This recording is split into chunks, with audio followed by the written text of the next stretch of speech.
A ferocious row has exploded in Parliament, Keir Starmer facing a barrage of attacks at Prime Minister's questions. His leadership, his decisions, his grip on power, all under fire in the most brutal way possible. Watch closely, because what unfolded in the chamber left Starmer reeling. But before we get into it, hit the like button and subscribe to the channel for more. With the comments the Prime Minister made about the Duchess of Kent. She lived an exemplary life of public service and she will be very much missed. And I also agree with the Prime Minister, as should all of us in this House. We stand shoulder to shoulder with Poland and all our NATO allies against Putin's aggression. A NATO country has just had to defend itself against Russian drones. Now, more than ever, we need our ambassador to Washington fully focused on this issue and liaising closely with America.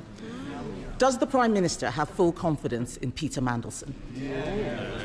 Mr. Speaker, let me start by saying the victims of Epstein are the forefront of our minds.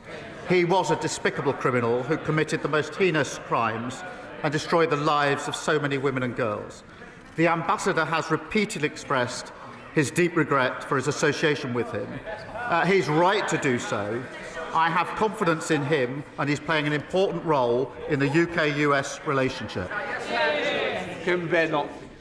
This is interesting, Mr. Speaker. He says the Ambassador has expressed full regret, but the victims of the paedophile Jeffrey Epstein have called for Lord Mandelson to be sacked.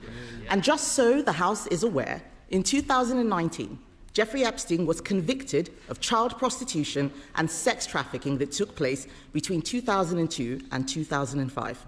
That is the precise period which Lord Mandelson called Jeffrey Epstein his best pal. Absolutely. Was the Prime Minister aware of this intimate relationship when he appointed Lord Mandelson to be our ambassador in Washington? Mr. Speaker, as she and the House would expect, full due process was followed during this appointment, as it is with all ambassadors. The Ambassador has repeatedly expressed his deep regret. He is right to do so. He's now playing an important part in the US-UK relationship. Mr. Speaker, I asked the Prime Minister if he knew. The fact that he didn't answer indicates that he probably did know. I wasn't asking a question about process, I was asking a question about his judgment. The Daily Telegraph reports today that while Lord Mandelson was Business Secretary, he brokered a deal with Jeffrey Epstein while he was Business Secretary, and that this occurred after Epstein had been convicted of child sex offences. Given this new information, does the Prime Minister really think it is tenable for our ambassador to remain in post? Mr. Speaker, the relationship between the US and the UK is one of our foremost relationships, and I have confidence in the ambassador in the role that he is doing. Mr. Speaker, I think it is embarrassing that the Prime Minister is still saying that he has confidence in a man who was brokering deals with convicted child sex offenders while sitting in government. That is a disgrace. This government has repeatedly refused to declare Lord Mandelson's full interests. And as part of the appointment, there will have been extensive government vetting, including details and timings of Peter Mandelson's dealings with Jeffrey Epstein. So will the Prime Minister publish all these documents, including those about his interests? Well, Mr. Speaker, as I say, full due process was gone through in relation to this appointment, as would be expected. As for the publication of documents, as she well knows, that's subject to a procedure which includes an independent element. Be subject to the usual procedure.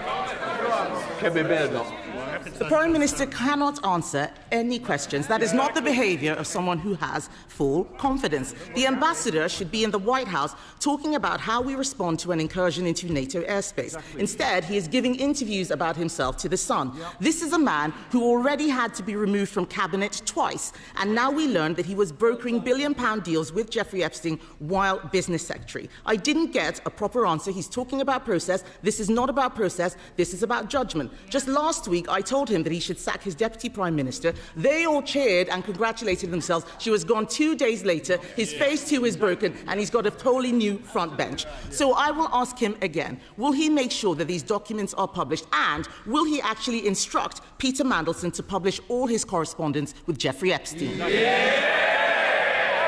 Well, She says the ambassador should be in the White House discussing NATO. He is, as we all are, with a number of international calls this morning and on Ukraine, as well as the attack in Doha yesterday. Mr. Speaker, I see she's finally catching up with the questions that she should have asked last week about the Deputy Prime Minister.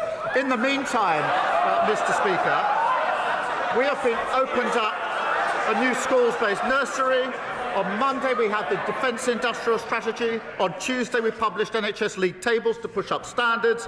We reopened Doncaster and Sheffield Airport yesterday. And today, we've set out how we're repairing the concrete in our hospitals. A load of waffle and whataboutery, Mr. Speaker.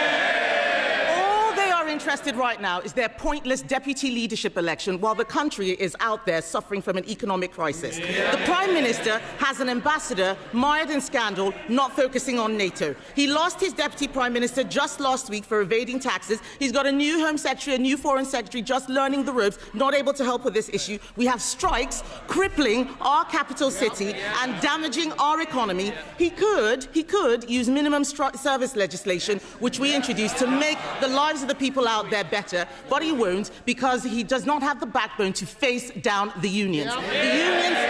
The unions are running this government. All the deputy leadership candidates are chasing after them. And while with this government it is more strikes, more scandal, more chaos. And the link, Mr. Speaker, isn't the link between all of this his bad decisions, his bad judgment, and his total weakness.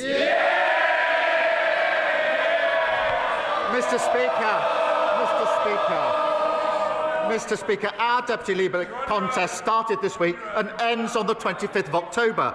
Their leadership contest has been going on for months and will continue for a very long time. And all this noise from the arsonists whilst we're putting out the fires that they left behind. Interest rates and waiting lists, Mr. Speaker, down. Wages, investment and deportations up. And now we're stepping up defence spending, creating new jobs, driving up standards in our NHS and rebuilding our crumbling schools and hospitals. This is a government of patriots fighting for working people.